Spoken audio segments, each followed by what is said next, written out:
नमस्कार, दिन भर की बड़ी खबरों में आपका स्वागत है। मैं हूं परवीन शेख। आज इस बुलेटिन में बात होगी लंदन से मोदी सरकार पर राहुल गांधी के जोरदार वार की, विदेशों में पीएम मोदी की घटती लोकप्रियता की, बात करेंगे लालू से डरती मोदी सरकार की, अडानी ग्रुप को लगे एक और झटके की, साथ ही जानेंगे कैसे मनीष सिसोदिया के साथ साथ केजरीवाल की बढ़ रही हैं मुश्किलें, नागालैंड और मेघालय में बनी नई सरकार की, और बुलेटिन के आखिर में बात होगी महंगाई के मुद्दे पर घिरी मोदी सरकार की। लेकिन तमाम बड़ी खबरों से पहले एक नजर सुर्खियों पर। केजरीवाल कैबिनेट का रास्ता साफ, राष्ट्रपति ने स्वीकार किया मनीष सिसोदिया और सत्येंद्र जैन का इस्तीफा, आपके दोनों विधायक तिहाड़ जेल में हैं बंद। कर्नाटक कांग्रेस अध्यक्ष डीके शिवकुमार का दावा, बीजेपी के कई विधायक कांग्रेस में शामिल होने को तैयार, विधानसभा चुनाव में कांग्रेस को 224 में से कम मिलेंगी 140 सीटें। तोशखाना मामले में इमरान खान की बढ़ सकती हैं मुश्किलें, आज भी कोर्ट के सामने पेश नहीं हुए पूर्व पाक पीएम इमरान। सपा की 18 मार्च से कोलकाता में राष्ट्रीय कार्यकारिणी की बैठक, 2024 लोकसभा चुनाव का रोड मैप तैयार करेंगे अखिलेश यादव। ये तो थी सुर्खियां, और अब बात आज की सबसे बड़ी खबर की। राहुल गांधी ने ब्रिटेन की धरती से मोदी सरकार के हर झूठ से पर्दा उठाया है। राहुल का ब्रिटेन दौरा देश और दुनिया में खूब सुर्खियां बटोर रहा है, तो वहीं राहुल गांधी भी लगातार खबरों में बने हुए हैं। राहुल गांधी ने एक बार फिर बीजेपी और मोदी सरकार को आड़े हाथों लिया है। राहुल ने कहा है कि बीजेपी को यह लगता है वो हमेशा सत्ता में रहेगी, लेकिन ऐसा नहीं है। इस बयान ने बीजेपी की चिंता बढ़ा दी है। और क्या कुछ कहा है राहुल ने, देखते हैं ये खास रिपोर्ट। राहुल गांधी ने ब्रिटिश सांसदों से बातचीत की। उन्होंने कहा कि भारतीय संसद में विपक्षी नेताओं के माइक्रोफोन बंद कर दिए जाते हैं, वहां विपक्ष का दमन हो रहा है। राहुल ने चैथम हाउस में बातचीत के सेशन में हिस्सा लिया, जहां उन्होंने बीजेपी पर निशाना साधते हुए कहा, बीजेपी को लगता है कि वो भारत में हमेशा के लिए सत्ता में बनी रहेगी, लेकिन ऐसा नहीं है। और ये कहना कि कांग्रेस का अंत हो गया, ये बेतुका ख्याल है। बीजेपी के 10 साल शासन से पहले कांग्रेस 10 साल सत्ता में रही है। अगर आप इसे ठीक से देखें तो आजादी से लेकर अब तक कांग्रेस पार्टी ने ज्यादा समय तक देश संभाला है। राहुल ने बीजेपी के साथ आरएसएस को लेकर कहा, ये एक सीक्रेट सोसाइटी है जो फांसीवादी है। इस संस्था ने देश के तकरीबन सभी इंस्टीट्यूशंस पर कब्जा कर लिया है।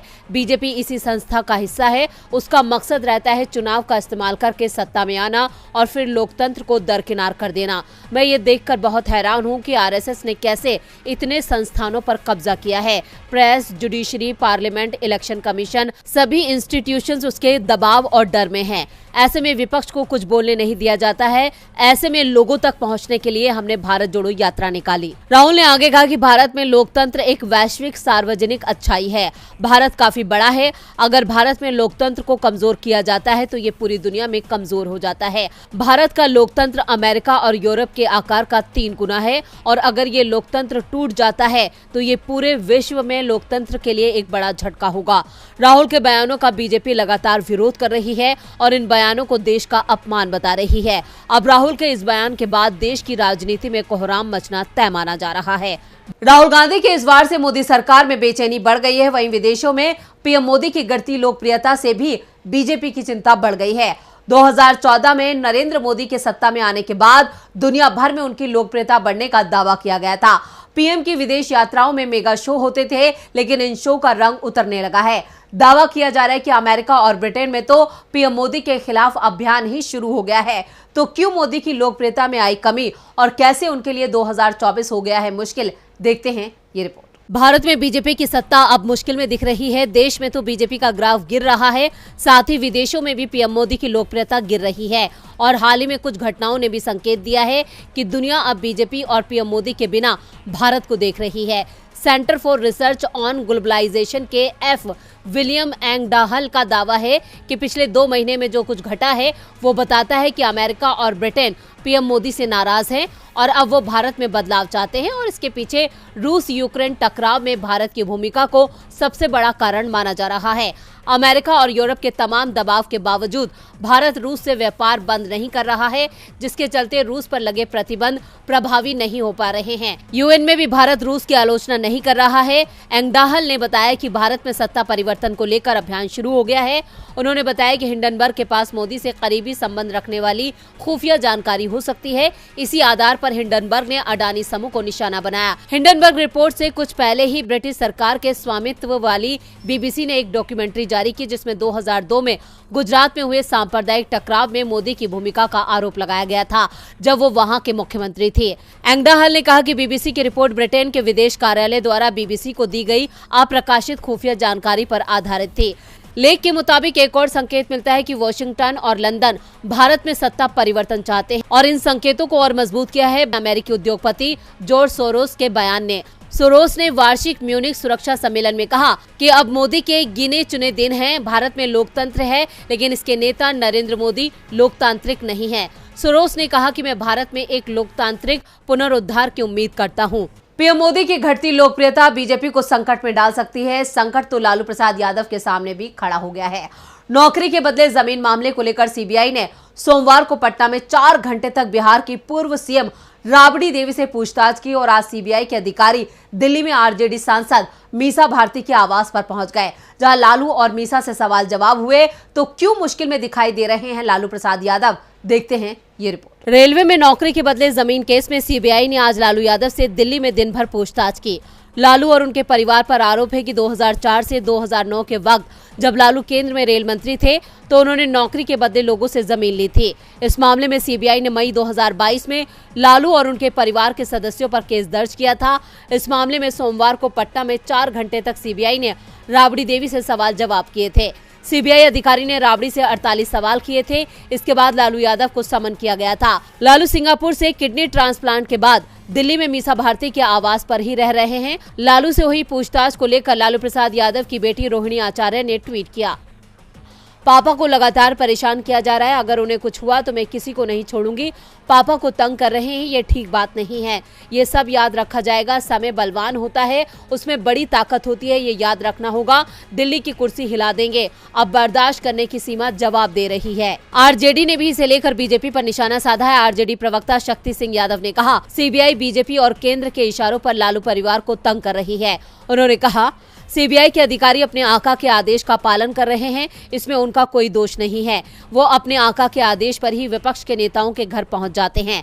लेकिन बीजेपी के नेताओं को ये याद रखना चाहिए कि सत्ता कभी स्थायी नहीं होती। एक दिन उनके हाथ से भी सत्ता जाएगी, तब बीजेपी नेताओं को भी परेशानी का सामना करना पड़ेगा। लालू यादव 2024 में बीजेपी के लिए बड़ी चुनौती बन सकते हैं। शायद यही वजह है कि सीबीआई के जरिए उन पर दबाव बनाया जा रहा है। दबाव में अडानी ग्रुप भी है। शेयर बाजार में अडानी ग्रुप के शेयरों में भले ही तेजी दिख रही हो, लेकिन गौतम अडानी की मुश्किलें खत्म नहीं हुई हैं। अडानी की कंपनियों के शेयर में जारी तेजी सोमवार को भी जारी रही, लेकिन इस बीच नेशनल स्टॉक एक्सचेंज ने अडानी ग्रुप की 4 कंपनियों को निफ्टी अल्फा इंडेक्स से हटा दिया है।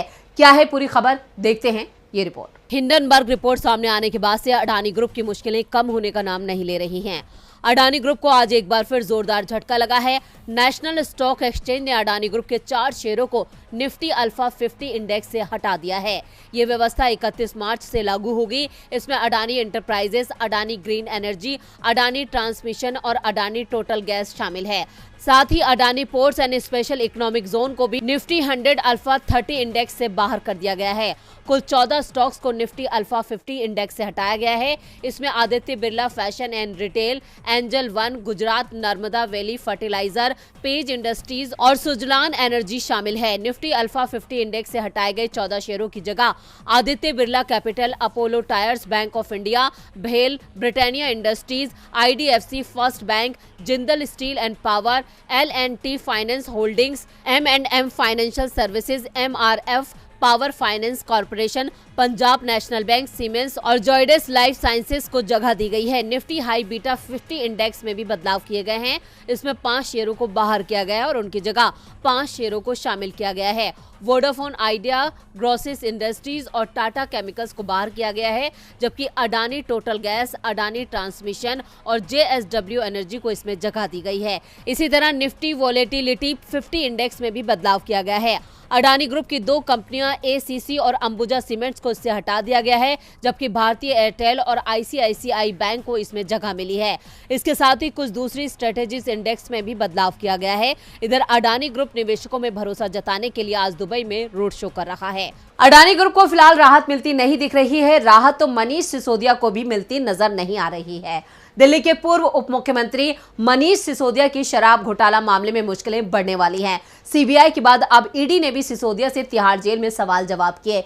ईडी ने सिसोदिया से पूछताछ करने के लिए अदालत से इजाजत ली थी, जिसके बाद अब एजेंसी उनसे जेल में ही पूछताछ करेगी। सिसोदिया के साथ साथ आपकी मुश्किलों में भी इजाफा हो रहा है। दिल्ली शराब घोटाला मामले में सीबीआई और ईडी का शिकंजा पूर्व डिप्टी सीएम मनीष सिसोदिया पर कसता जा रहा है। सिसोदिया के साथ साथ दिल्ली की आप सरकार की मुश्किलें भी बढ़ती जा रही हैं। भ्रष्टाचार को लेकर कांग्रेस और बीजेपी ने आप सरकार की घेराबंदी कर रखी है। आज एक और जहां तिहाड़ जेल में सिसोदिया से ईडी ने पूछताछ की, तो दूसरी ओर उनके निजी सचिव देवेंद्र शर्मा से सीबीआई मुख्यालय में पूछताछ की गई। खबरों की माने तो तिहाड़ जेल में सिसोदिया से पूछताछ करने के लिए ईडी की एक टीम पहुंची। इस दौरान टीम के साथ मामले के 2 आरोपी भी थे। इसके अलावा ईडी ने आज सुबह हैदराबाद के व्यवसायी अरुण पिल्लई को गिरफ्तार किया। मामले में ईडी ने 11वीं गिरफ्तारी की है। सूत्रों के मुताबिक अरुण पिल्लई दक्षिण भारत से रिश्वत लेने वाले ग्रुप के प्रमुख सदस्य थे। सीबीआई ने सोमवार को अपनी रिमांड पूरी होने के बाद दिल्ली के पूर्व उप मुख्यमंत्री को राउज एवेन्यू कोर्ट में पेश किया था, जहां से अदालत ने उन्हें 20 मार्च तक न्यायिक हिरासत में भेज दिया। इसके बाद उन्हें सोमवार देर शाम तिहाड़ जेल में शिफ्ट कर दिया गया था। सिसोदिया की जमानत याचिका पर सुनवाई करते हुए सुप्रीम कोर्ट ने आर्टिकल 32 का हवाला देते हुए मामले में दखल न देने की बात करते हुए सिसोदिया को दिल्ली की निचली अदालत जाने की सलाह दी थी। इसके बाद सिसोदिया ने राउज एवेन्यू कोर्ट में जमानत याचिका दायर की थी। अदालत ने सिसोदिया की जमानत याचिका पर सुनवाई के लिए 10 मार्च की तारीख मुकर्रर की है। शराब घोटाले में ईडी की एंट्री से सिसोदिया की मुश्किलें और बढ़ गई हैं। मनीष सिसोदिया पर कानून का शिकंजा कसता जा रहा है और अब बात नागालैंड और मेघालय में हुए शपथ ग्रहण समारोह की। आज मेघालय में कोनराड संगमा ने एक बार फिर सीएम पद की शपथ ली है, तो वहीं नागालैंड में भी नेफ्यू रियो ने सत्ता संभाल ली है। देखते हैं ये रिपोर्ट। पूर्वोत्तर राज्य मेघालय और नागालैंड में चुनावी नतीजे घोषित हो चुके हैं। इसके साथ ही ये फैसला भी हो गया कि अब की बार किसकी सरकार। इन नतीजों के बाद आज दोनों राज्यों में शपथ ग्रहण समारोह आयोजित किया गया। प्रधानमंत्री मोदी की उपस्थिति में नए मुख्यमंत्री के रूप में शपथ ली। मेघालय में प्रधानमंत्री मोदी और बीजेपी के वरिष्ठ नेताओं की उपस्थिति में कोनराड संगमा ने लगातार दूसरी बार राज्य के मुख्यमंत्री पद की शपथ ली। मेघालय के राज्यपाल फागू चौहान ने शिलोंग में आयोजित एक भव्य समारोह में कोनराड संगमा को पद और गोपनीयता की शपथ दिलाई। एनपीपी के साथ भाजपा, यूडीपी, पीडीएफ, एचएसपीडीपी और कुछ निर्दलियों के समर्थन के बाद मेघालय में डेमोक्रेटिक अलायंस दूसरी बार सत्ता में आई है।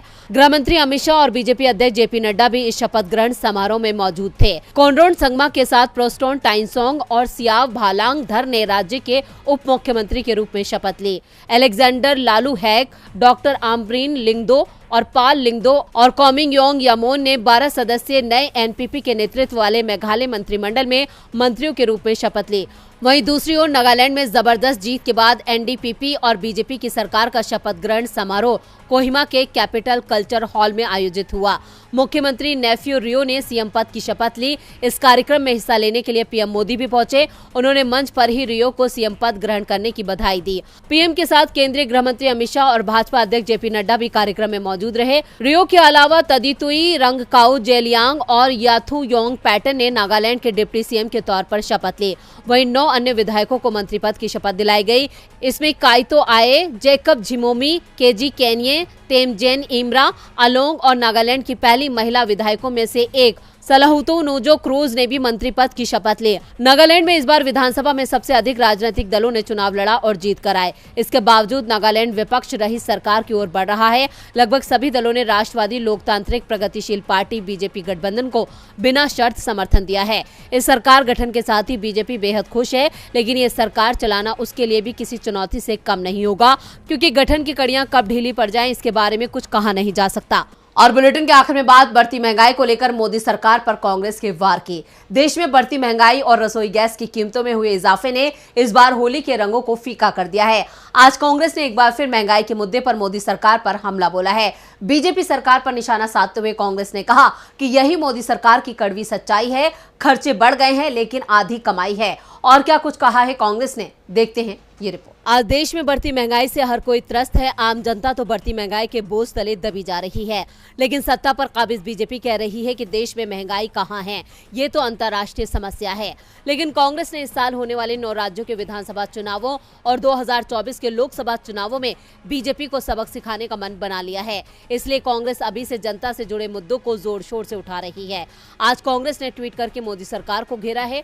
कांग्रेस ने लिखा है, होली पर महंगाई का गिफ्ट। खाद्य सामग्री 2021 और 2023 में सोयाबीन तेल 110 से 145 रुपए, सरसों का तेल 130 रुपए से 185 रुपए, अरहर दाल 96 रुपए से 138 रुपए, घी 560 से 690 रुपए, चीनी 35 से 45 रुपए। कांग्रेस ने अपने इस ट्वीट से सरकार को घेरते हुए बताया कि कैसे खाने पीने की चीजों के दामों में कई गुना का इजाफा किया गया। वहीं अपने एक और ट्वीट में कांग्रेस ने अमित शाह को होली की शुभकामनाएं देते हुए यूपी की जनता को होली के मौके पर मुफ्त गैस सिलेंडर देने को कहा है। कांग्रेस ने लिखा है, अमित शाह जी होली की शुभकामनाएं, यूपी की जनता को मुफ्त सिलेंडर दिला दीजिए। इस ट्वीट के साथ ही कांग्रेस ने अमित शाह के भाषण की वीडियो भी शेयर की है, जिसमें केंद्रीय गृह मंत्री अमित शाह यूपी में बीजेपी की सरकार बनने पर फ्री रसोई गैस देने की बात कर रहे हैं। मोदी सरकार पर कांग्रेस के हमलों से साफ है कि इस बार चुनावों में कांग्रेस महंगाई को बड़ा मुद्दा बनाकर बीजेपी को घेरने वाली है। तो आज इस बुलेटिन में बस इतना ही। देखते रहिए डीबी लाइव। नमस्कार।